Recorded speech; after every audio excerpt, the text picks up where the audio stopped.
sorry, the fourth FRI section.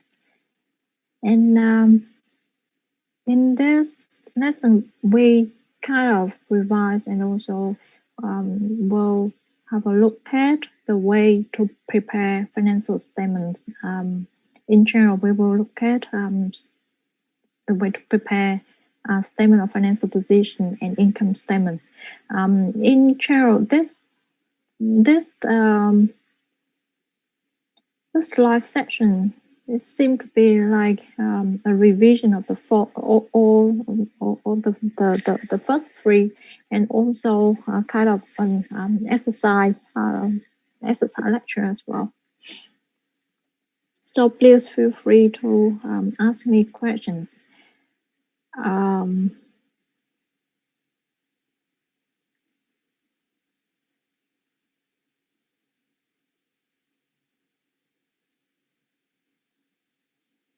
So let's start.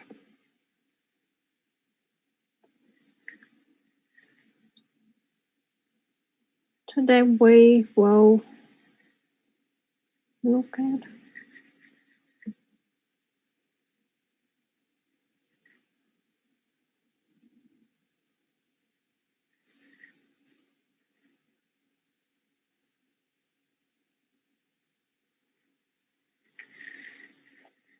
we will look at preparation of financial statements. And I recorded the video already, or not, no, the slide already. So if you want to look at it, you can watch the video. So I want to make sure that you will not miss the main content of all the sessions. So it's all in the video.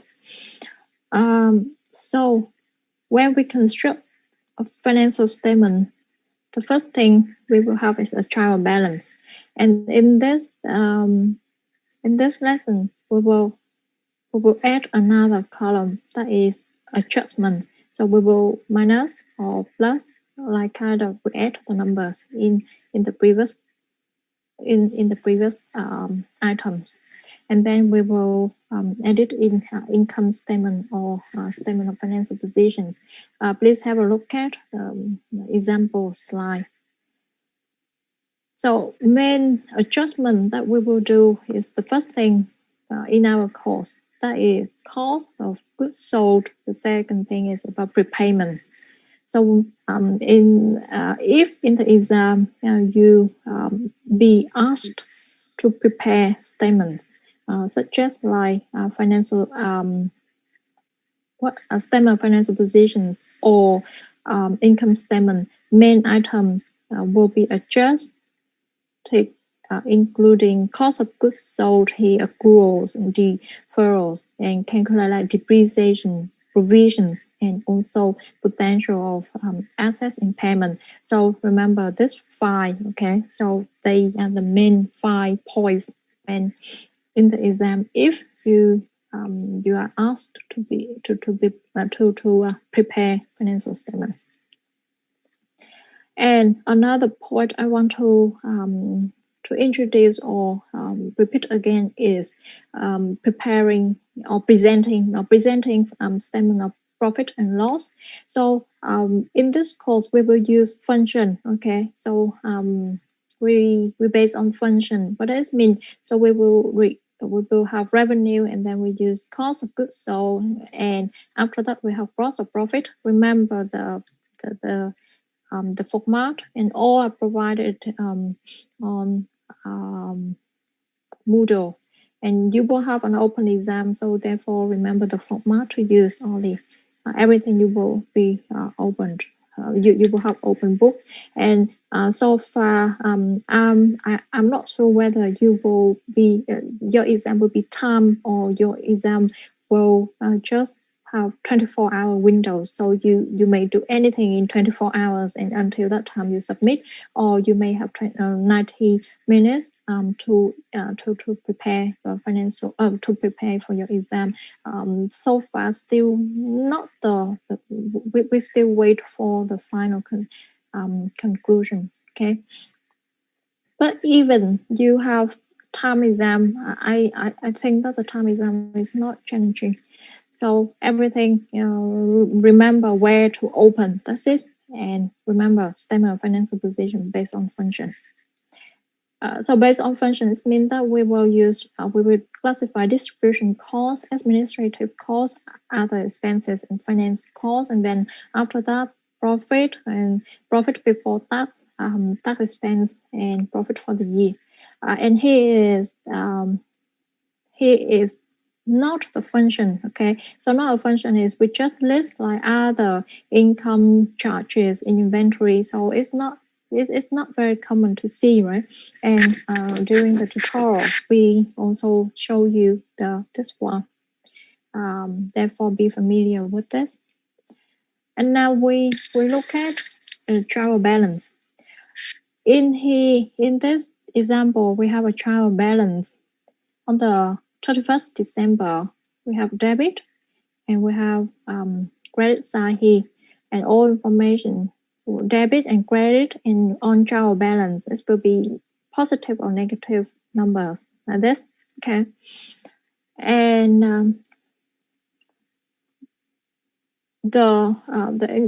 from all this information from trade payables up here, this information will be on statement of financial position, right? And below the trade payable or staff from sales to the end, we need to classify in the income statement.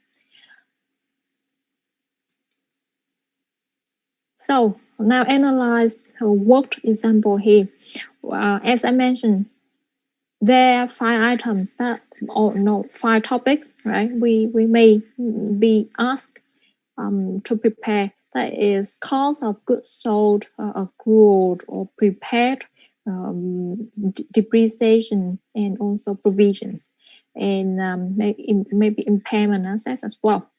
So the first point we have with this trial balance, the additional information is the inventory goods for sales here at the 31st December 2020 it was 14,150. So we have the inventory at beginning here, but now the information provided here at the end. And we also have information that rent is payable quarterly in advance, and rent for 3 months, January to March 2021, was paid on the 31st December 2020. So what this information does about prepayment, right? And then we have insurance, and insurance premium was paid in September 2020 cover period, October to March, and also this is prepayment. Telephones, and then we have electricity. We have financial statement was audited, so we have audit fee, and we have information about provision, and finally we have information about depreciation, and the requirement is prepared the income statement and financial position. So my first question is, did you watch or have you watched the clips, or did you read slide? Or do you have any questions, or you want me to explain again each item? Because to make sure to save your time, some of you may watch already, or some of you read slides already and understood already, so I don't need to explain again. But if you want me to explain again, or you don't understand, I'm happy to do it. To save your time. So do you want me to explain again all steps, or you want me? Can you please let me know? Or we can move on. Should we move on, or should I explain again this example for you?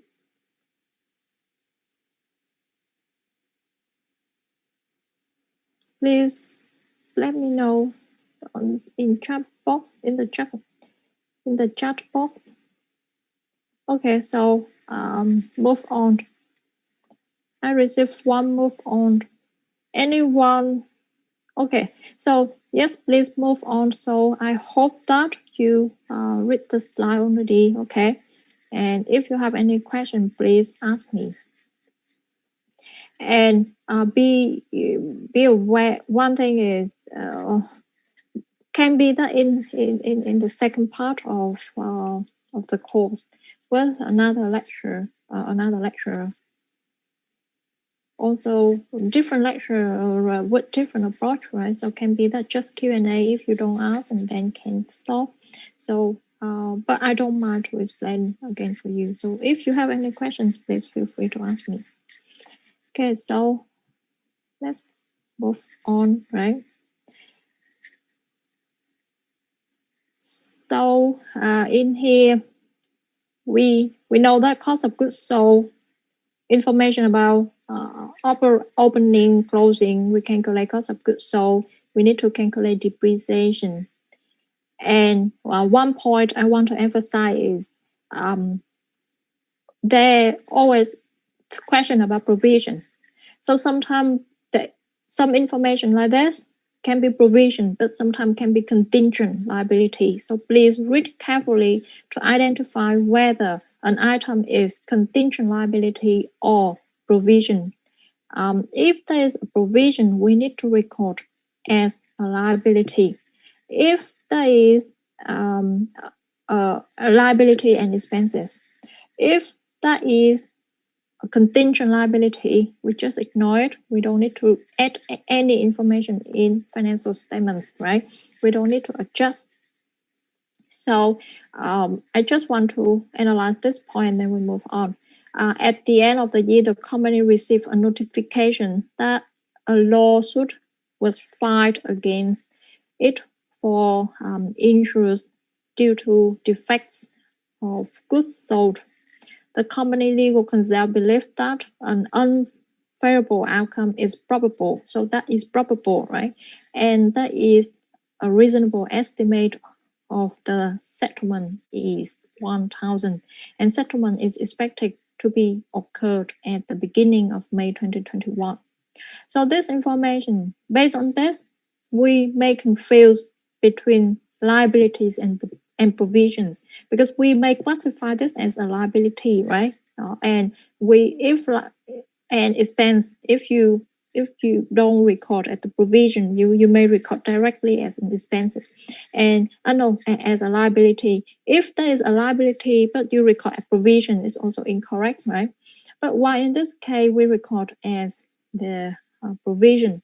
Because there is a present obligation. We know we receive a notification already, and it's probable that there will be an outflow, right? And the estimation is reliable, but this is estimated by legal consult, and therefore it is uncertain amount. It can be higher than 1,000 and or lower than 1,000, and therefore there is a provision. A more tricky case is in the exam in another file of example. We have a case like this.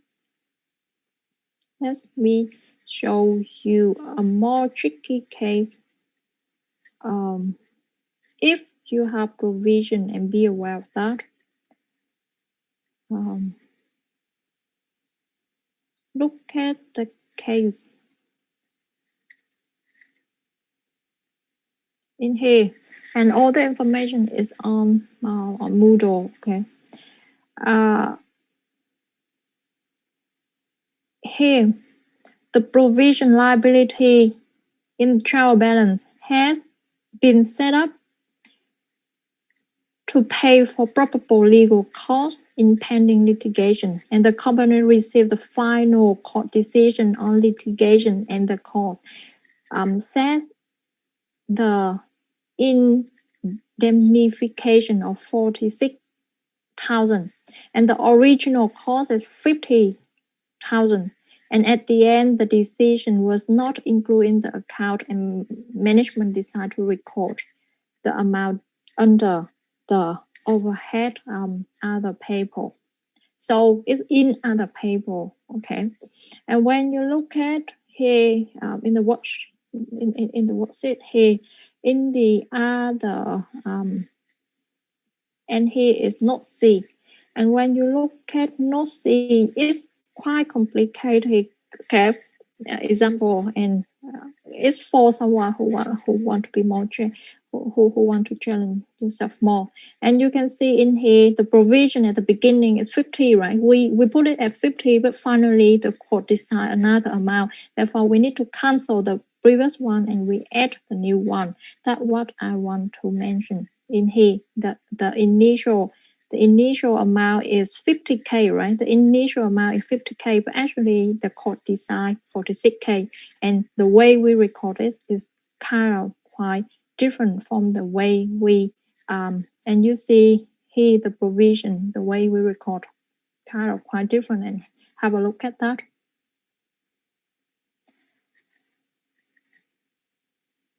Okay. Please read and ask me if you have any question. And then we prepare, here is the unpublished format, right? And when we base on the unpublished format here, but when we publish, we need to add all like other operating costs. We add all information together, and depreciation expense, provision expense is in other note in the previous note, so you can calculate and we add in.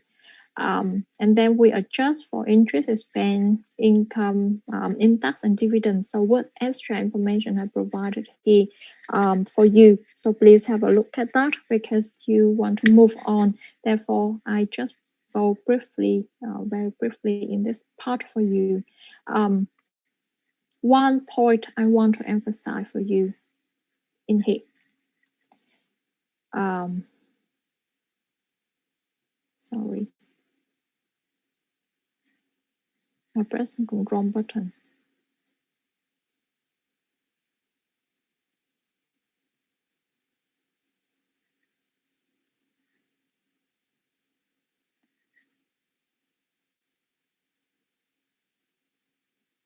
Sorry, I press close it. Okay, so we need to do one thing because I received questions about this.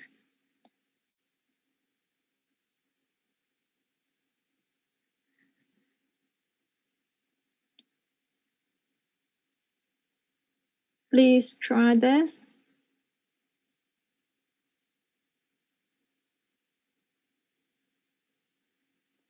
Can you see the poll? Can you see this? Okay, please spend your time to calculate.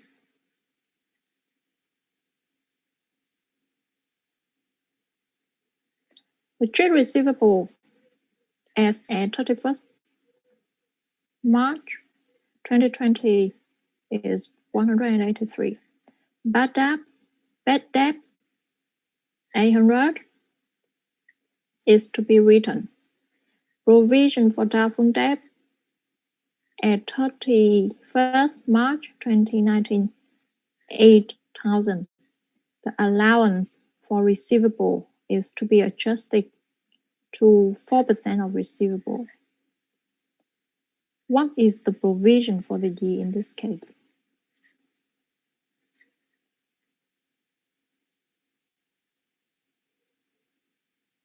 And this,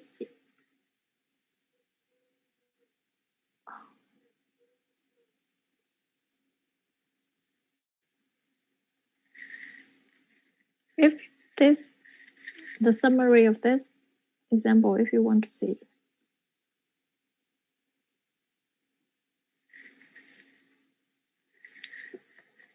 I received emails, some emails to ask this kind of provision for doubtful debt, bad debts or something. That's why.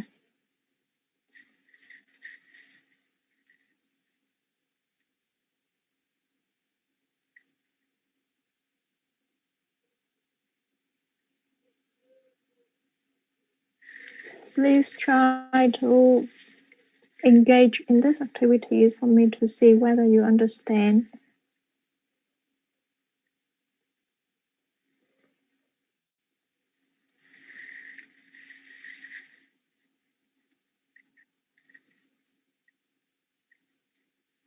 all is, I can't see who answer which question or question, so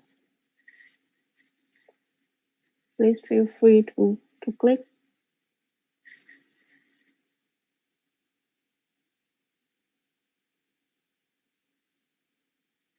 So 17 or 37 already voted. Please try more.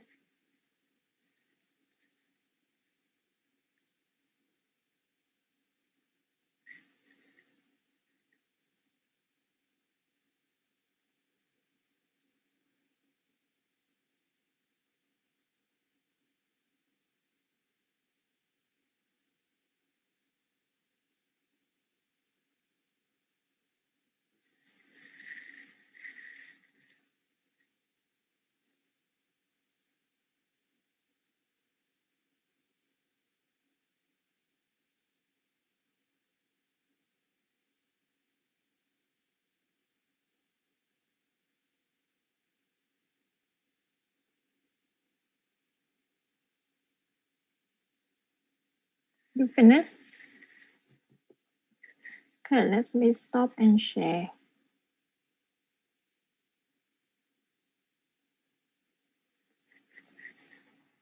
48% chose 7,000. 22% of 5 chose 1,000. 9% or 2 people chose minus 1,000. And 22% also choose 15,000. So the answer is only 2 people have correct answer, have the correct one. It means 1,000 or minus 1,000. Very, very careful about this, and I want to explain about bad debts and provision for doubtful debts in here. Okay, so be careful of this question. Is the correct, and only 2 of you got the correct one over how many 20 5 25 27 over 27, right? 2 over 27, 9% get this. Be careful of this, and this is at the moderate level of the question, the in-course exam question. Now I explain for you why and learn from the mistake. Okay.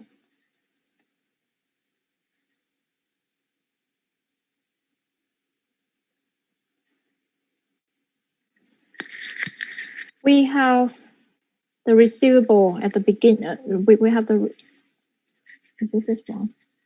Yeah. So we have receivable, right? The information is receivable 183. And allowance for receivable is 8 at the beginning. And the information is trade receivable include 8,000 bad debt, because the previous one I lodged is 8,000 bad debt, which is to be written off. And the allowance for receivable is to be adjusted 4%. So all you know this. And therefore, we have bad debts. We learned that we have bad debts and we have provision for doubtful debts. And bad debts must be excluded first, and then we base on the trade receivable after exclude bad debt to calculate provision for doubtful debt. And we have bad debt 8,000. We exclude 8,000 from 183,000. And then we talk about 4%, we have the provision. And many of you, or many of you, like kind of a lot, right? We have 7,000. But 7,000 is the provision for doubtful debt at the end of the year, not the provision for the year. The provision for the year is the number appeared on the income statement or statement of profit or losses, Remember that. And therefore, trade receivable, the net trade no, sorry, in here, in the item of name administrative expense, we have bad debt expense 8,000, but the provision for doubtful debt for the years, that is a reduction in allowance for receivables here, -1, okay? And that is -1,000 here. So be careful of this. So that is for the year, and the information about for the years appeared on the income statement in the administrative expense, not 7. 7 will appear in the trade receivable here when we exclude 7 here. See, if you prepare trade receivable and then you have allowance for bad debts, allowance for or provision allowance for bad debts, allowance for provision debt, you will have 3 different lines on the statement of financial position. However, if you combine as a number as a net trade receivable, we need to exclude here -8, -7, and trade receivable on statement of financial position is 168. So it's different, you see? Okay. Do you have the point of that? So that's why when we look at small group activities again, I don't mind to answer tutorial questions. Okay, so please feel free to ask me. For small group activities here, for this question, no, not, it's on Moodle already. So for small group activities here, the provision for doubtful debt here at the beginning, I think I got the wrong version. Sorry, it should be 19. Okay, I added it. So it should be 19 here. So we have the questions and we have the solution. So solution, I forgot to add it. The provision for doubtful debt here at the beginning, here we have 280, right? And then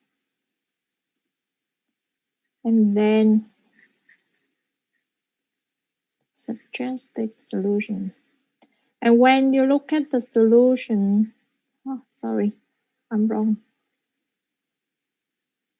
And when we look at the solution here, some of you ask why we minus 280 here, right? We minus because this is the in the expense. We want to see for the year the amount arise in the year, not the accumulated one. The accumulated number appears on the statement of financial position. So therefore, on the statement of financial position, we have the inventory here is exclude working number 4, is exclude bad debts, is exclude provision for doubtful debts, and this is the accumulated number. Statement of financial position provide the accumulated number at one point in time, right? But the picture, the general picture of firm's position at one point in time, at that time we want to look at that. But statement of financial, statement of income, statement of profit or loss or income statement provide information for the year. And for the year, in this case, is the difference between the beginning one and the end in the beginning one. Okay, so please be aware of this and learn from this mistake from what we did from the poll. Okay, that's the point I want to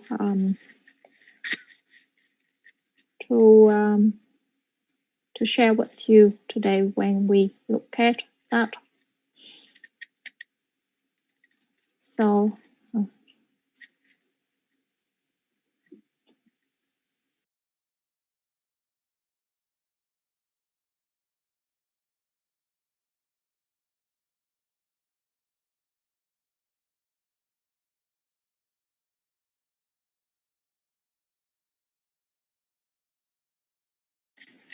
So do you have any question?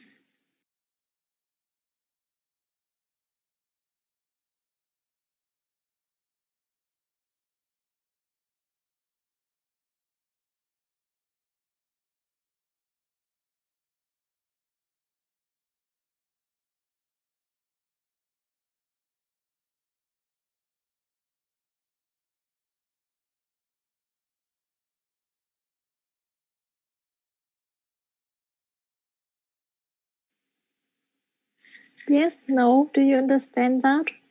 Okay, thank you. If you have any questions, please feel free to ask me. So we will continue.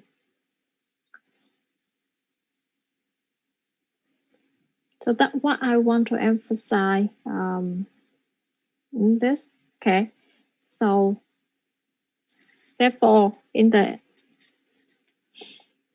income statement here, we have allowance for doubtful debt expenses. Income. Please have a look at and have a look at the slides posted on Moodle and statement of financial position. Again, you see we have trade receivable, less provision for bad debts. And in the retained earnings, remember to add the profit and accrued expenses and income tax payable, that short-term debt. Therefore, we add in the current liabilities and both balance. So to sum up about this live or this session, remember the formula: closing inventory equal opening inventories plus purchases minus cost of goods sold. So normally, based on this formula, we can identify cost of goods sold, right? And prepared again. We need to remember that when we record expenses, we record the expenses happened or occurring during the period. And when it's happened in that period, we put in expense. If the expense not in that period, so and just prepared in the future, so we should put as prepared, right? And should not and exclude prepared in the expense in case that prepared amount is included in the expenses. And remember, prepared is an asset, and another point is provision is a liability and should be recorded as a liability and also need to be recorded as an expense on the income statement or on the statement of profit or loss.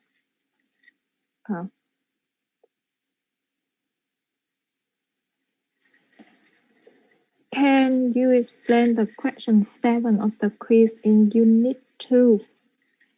Yes, I can. Let me open the question 7 in the quiz of Unit 2. You mean that is the question on Moodle, right? Do you remember? Okay, let me look at.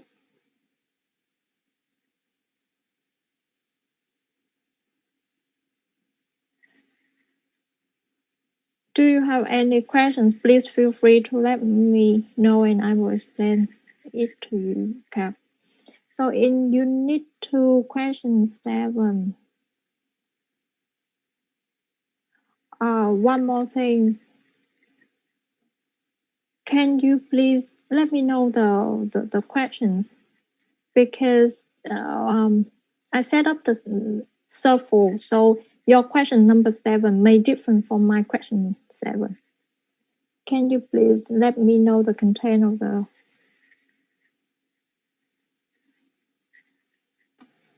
Yes, the other question is company beta has a present obligation that can be reliably measured. Yeah. So it's a little bit similar to the question 6. The second sentence is the possibility of an outflow of the economic benefits to settle the obligations is only remote. Okay. company beta. So let me look at the model. Company beta.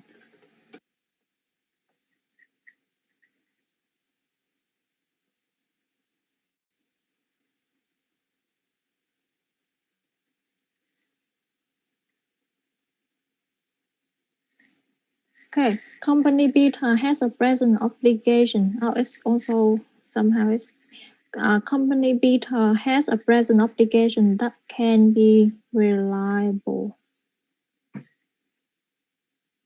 I will share the screen for all of you to see this. Okay.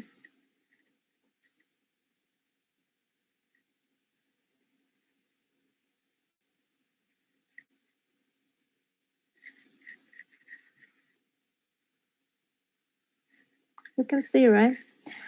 Company beta has a present obligation that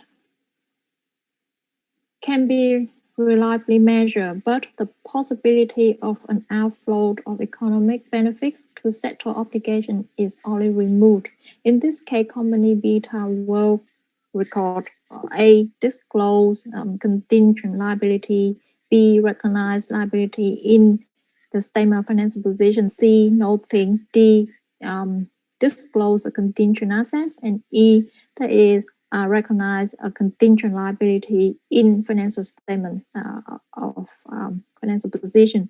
So if we look at option E, we know that is completely wrong, right? Because contingent liability should not be recognized in statement of financial position. So we exclude E. So we have now we have A, B, C, and D. And we look at this, has a present obligation and can be reliably measured. So that is an obligation and can be measured, can be reliably measured. So it's matched with the reliable information, but the possibility of an outflow of the economic to be settled is only remote. So it's in the uncertain case. So therefore, the outflow is only in the remote one only, right? And we don't know exactly when will we have this outflow, but we know that is in the remote way. It's uncertain, but we don't know exactly. So therefore, we will disclose it as a right. I think in this option should be disclosed as a contingent liabilities as the remote one, the outflow as let's look at the tree decision before. When the probable outflows, let me share that with you and we analyze this.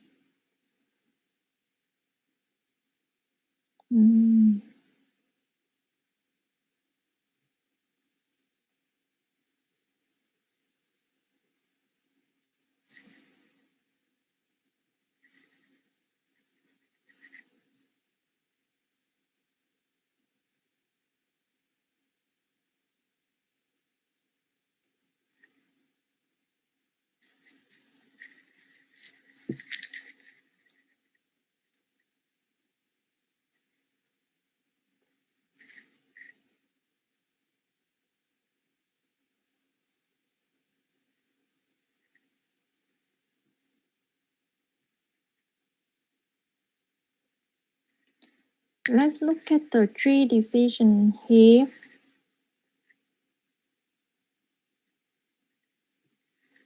With the tree decision, the present obligation is yes, right? But the probable outflow, we're not sure it's in the remote way here, right?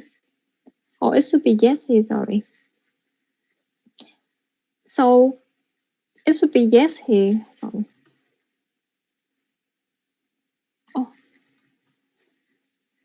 So probable, it is the probable is in the remote way, right? And therefore it should be do nothing. I think I got the wrong I got the wrong answer on the Moodle. So we should record it as nothing because remote is, if we answer yes, it's remote, so therefore it should be we do nothing in this case. Yeah. Okay, is it clear? So we have a tree, the decision tree, and it's probable, but it's in the remote way. So therefore, we should do nothing.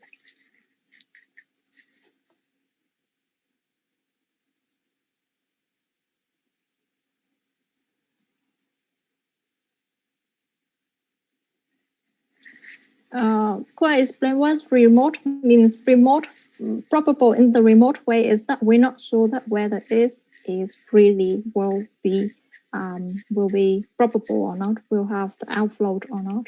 So if we've saw that is there will be an outflow, but we're not sure the amount. So it's not remote. So it means it's certain. But if we know that it's probable, but it's in the remote, so it may not be, it may not outflow, and if it's not outflow, it means that it's not certain. Yeah, we may not do anything, and therefore we will do nothing. Okay. Any questions?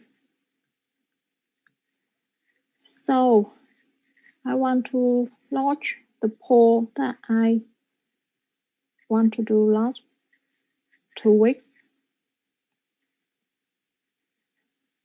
Can you please join me with this?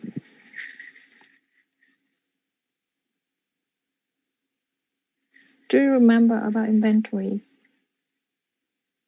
We have 3 methods to record inventories. First in, first out, last in, first out, and weighted average cost method. And assume that you in the exam now, you have all materials for you in this course now, and the in-course exam, and you start to learn, you start to open and how to calculate this.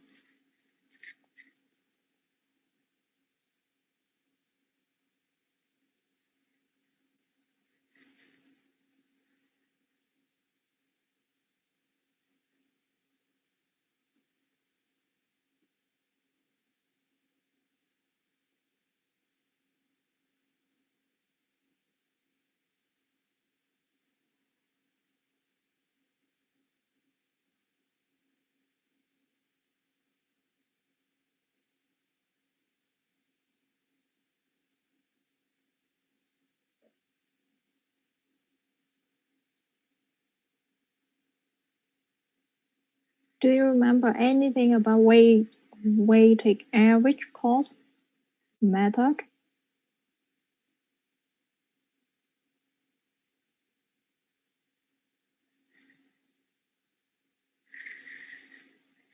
Weighted average is we identify the average cost first, and then we start to calculate operating cost of goods sold, and start to and also inventory. In this case, we have the first purchase 20 units at 10 per unit. The second purchase 30 units at 20 per unit. And 30 units are sold at the end at 16 per unit. So if we calculate weighted average, what can we do? What will we need to do?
Okay. I will end the poll and share the result. So in here, free vote 224, 1 for the other option, 1 each for other options, right? So 3 of you in here, I'm not so, yeah, maybe the rest don't have enough time or maybe need to remember the knowledge again. So in total, 3 voter over 7 the correct answer. So how can we identify the weighted average in this case? Remember, when we mention about weighted average, it means that we need to calculate weighted average, right? And in here, we have the purchases 20 units at 10 per unit, and we have 30 units at 20 per unit. So in general, the total value we will take 20 times worth 10. So we have 200, and another we have 60 times 20, we have another 600. And then we calculate the average of this number, and we time worth the ending inventory. And the ending inventory, in this case, we have 20 because we sell 30 already, right? So we have 20 left. And we take the average time worth 20, the final result is 224. And this is one type of the moderate level.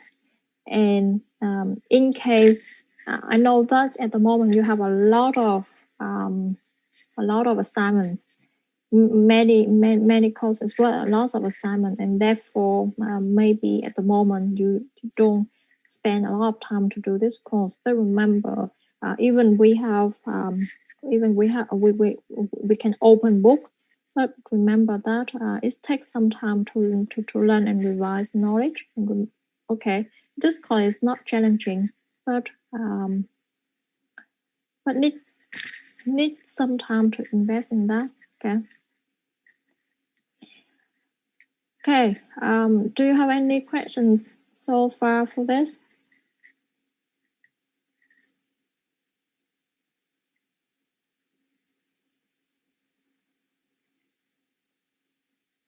So any questions?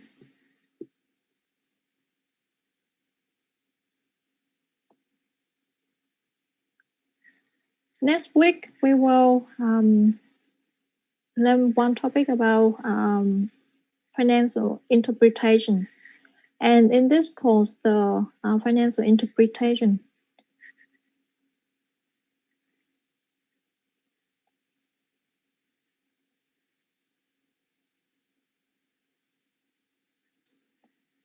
Okay, I received a question about the average. The average per unit is 16. Why? And we have 20. Why the answer is 224. Let's look at the result. Oh, sorry. Something is wrong. Let's look at the question again. We have 20 and 30, right? So in total, we take 20 times with 10 plus what? 30 times with 20. So in general, we have 800. You agree? And then we take 800, we divide by 50 units, and in general, we have 16.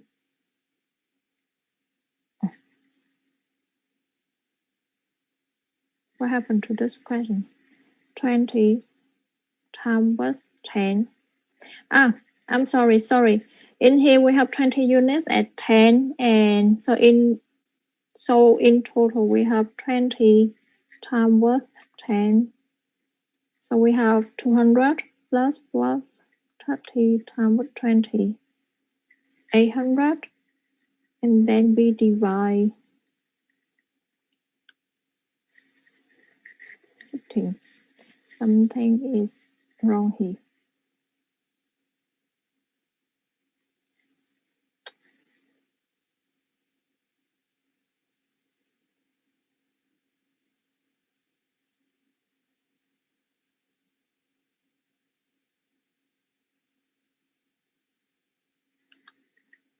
2016 and then 2018. Okay, yeah, you're correct. Sorry, I copied the wrong one. Why is 20? It should be 12 the unit, but so 20 and then we time with the rest 20. Yes, the correct answer should be 320, and none of this answer is correct. Sorry.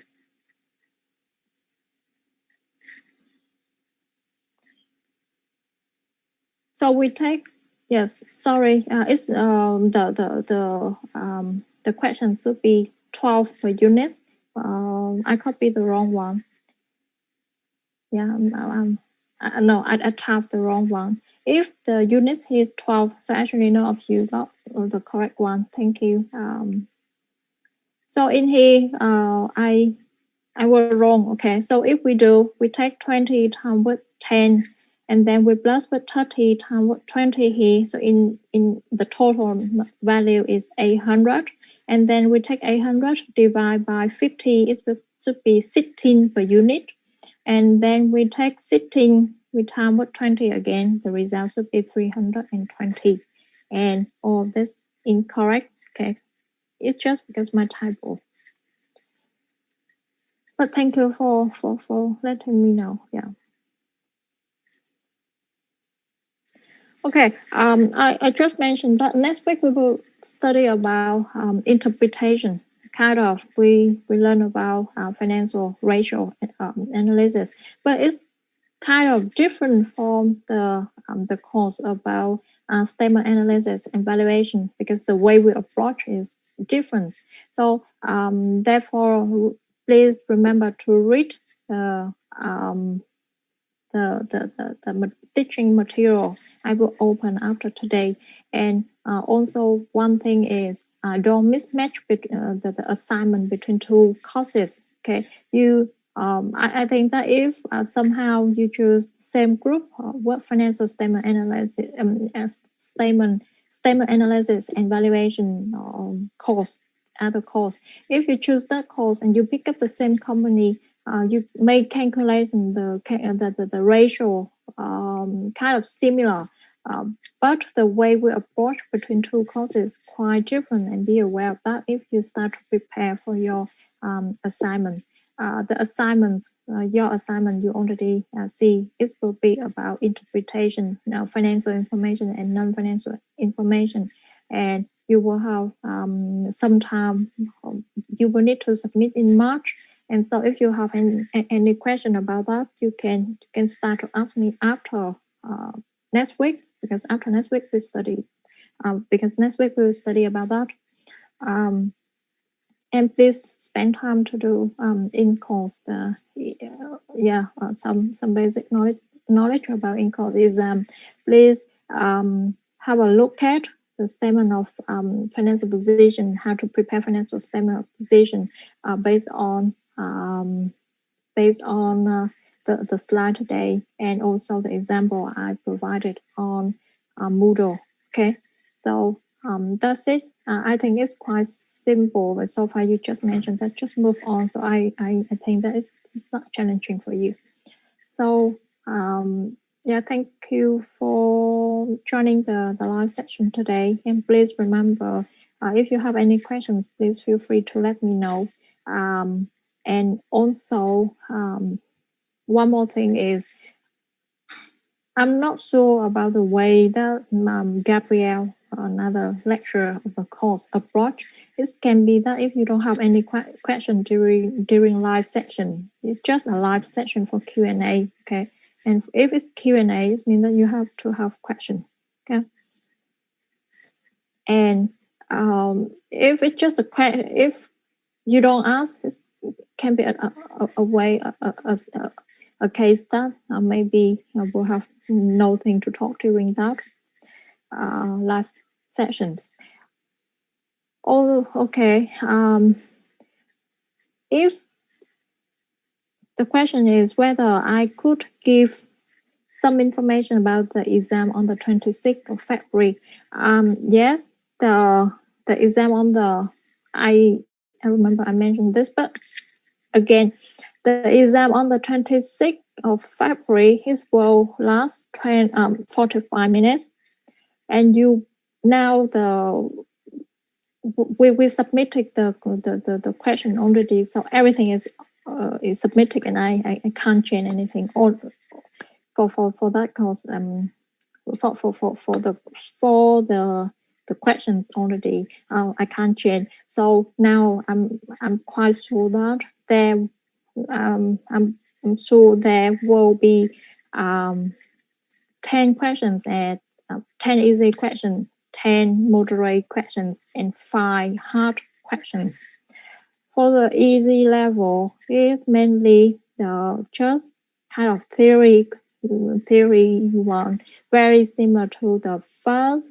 For just the theory one, and during our live interaction, I mentioned the easy level. What is the easy level? But mostly I use the moderate level to make sure that you can do some exercise questions. So the easy level mainly the theory one. Very easy. This will not take a lot of time for you to do.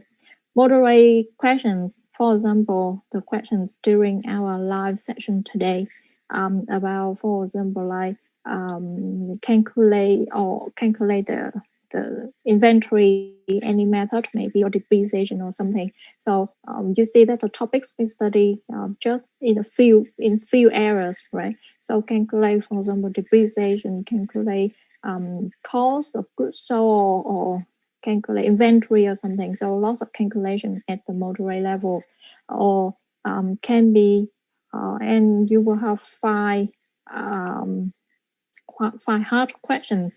One of, but in the test bank, because it's kind of random, because in total you see that you have 25 questions, but the test bank of each, so like we have 10, we have 20 easy, 20 moderate, and 10 hard questions. So it's kind of random for you. I'm not sure how the system will deliver the question for you, but I can give one example of hard question. Can be like have a list of scenarios, and then you need to identify which one is the provisions. That kind of need time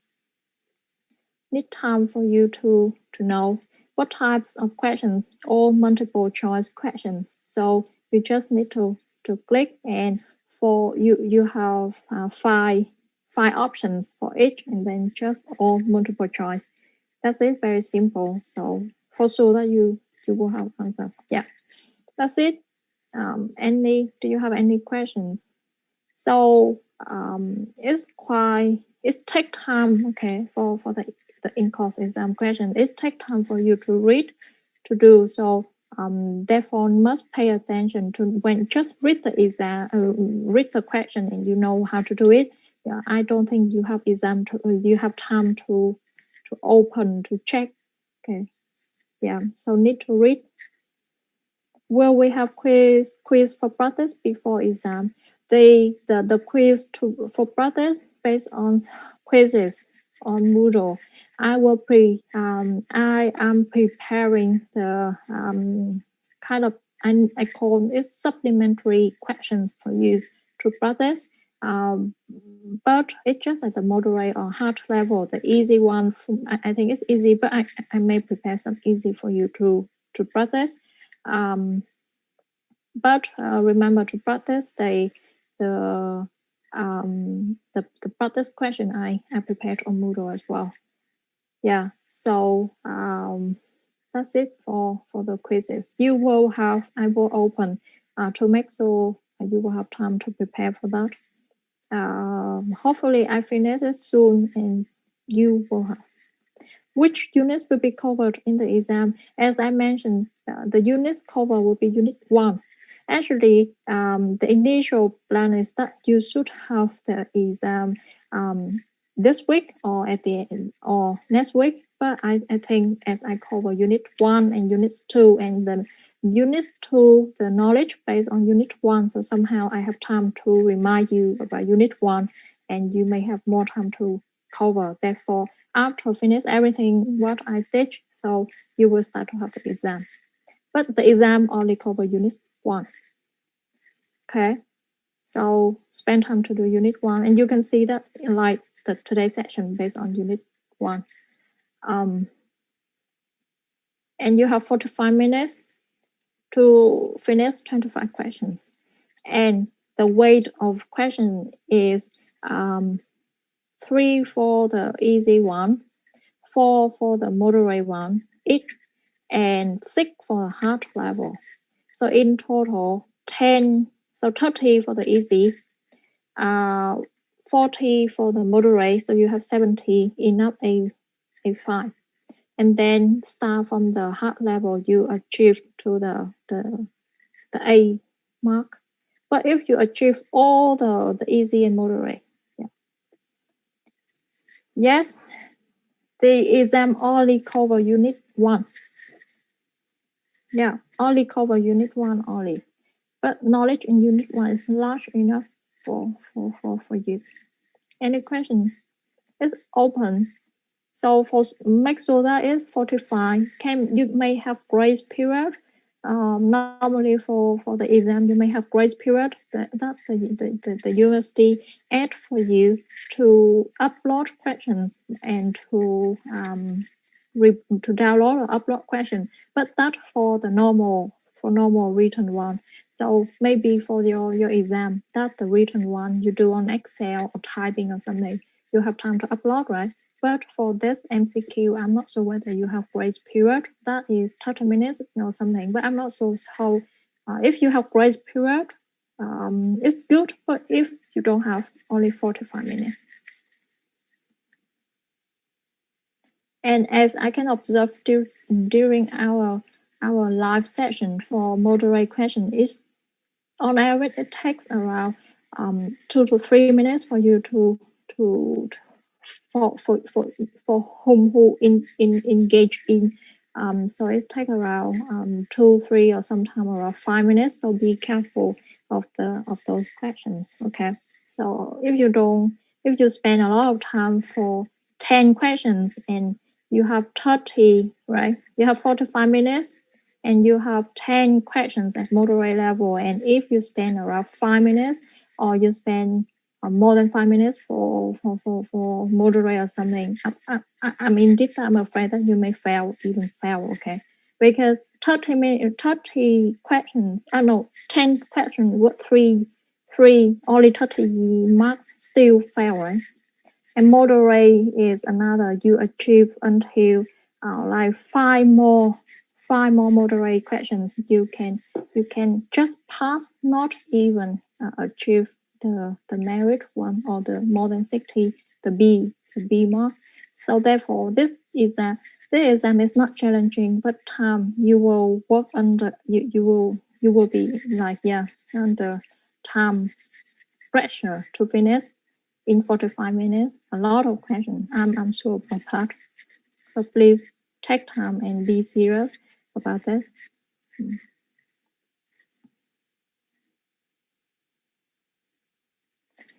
Could I provide a mock exam? As I mentioned, the exam.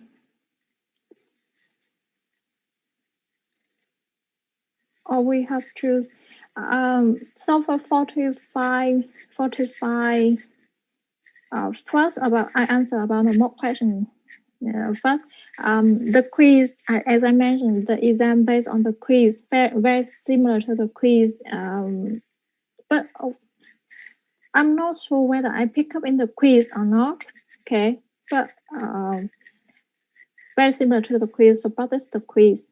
Very similar to the activities that we have during Q&A that I posted on Moodle as well. So during our interaction, because I want to see the time, and you can base on that to practice. I may change numbers or something sorry. But I will prepare, as I mentioned to you, I'm preparing a supplementary question for you to practice. So just around the error, you just practice, you have time to practice. So it's kind of mock exam. But so please spend time to do quizzes, and also I will let you know once I finish all the supplementary one for you. Okay, and you can have time to practice. Hopefully by the end of this week, because I know that next week is the Lunar New Year, and I try to finish before that. All of us should start at a fixed time, or we choose a time we like in 24 hours. If I remember correctly, you may start at the same time at the fixed time. That is because I try to time was the because I assume that many of you may be still in China, so I start at the time that makes sure that you will be able to finish or to do on the 26th. Okay, so but I will ask the admin team again to confirm about this. You may have 24 hours, but I will confirm because the setup, everything about setup will yeah, is organized by the administrative team. So, but I somehow I remember that you have 24 hours, but it's open at a fixed time. Yeah, because I remember it's closed. Yeah, it's closed on Saturday at a certain point on Saturday. So I assume that should be 24 hours, but open at a fixed time. Yeah, but I will confirm again about this because the exam is quite late compared to other courses. I know some courses already submit or you will need to submit your individual assignment or something, or some upcoming exam. So that's why at the moment on Moodle, the learning and teaching team still save our course for later to set up. I will inform to you about this. Okay. So again, I mentioned that this course is not challenging. It take time, and I'm quite, to be honest, I'm quite concerned about the in-course exam result, because it's a lot. It's not challenging, but it's a lot. You will need to do a lot within a very short time. Any question?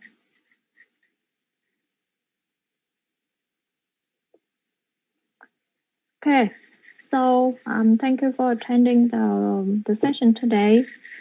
If you have any questions about the in-course exam, any knowledge about Unit 1, you can ask me next week or the following week, because I will be with you only with another extra 2 weeks only. Okay, so or even if any questions about assignments or something.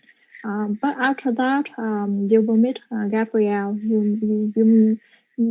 Yeah, you can have questions about assignment, and you can or the group assignment. You can ask Gabrielle as well. But the in-course exam is cover my unit, so that's why you have another only 2 additional time to ask about the in-course exam. Okay, so please have a look at Unit 1 again. All knowledge from Unit 1 is the base for Unit 2. That's why maybe next week or the following week, I also launch some quiz for you to practice together like today. Okay, so yeah, thank you for attending the session, and I will see you next week at 1 p.m. as well. It's 1 p.m. in the UK time like today. And please ask me questions for Unit 1 to be ready for the exam, which exactly equal the percentage of the group assignment, 20%. Okay. Okay, so have a nice weekend.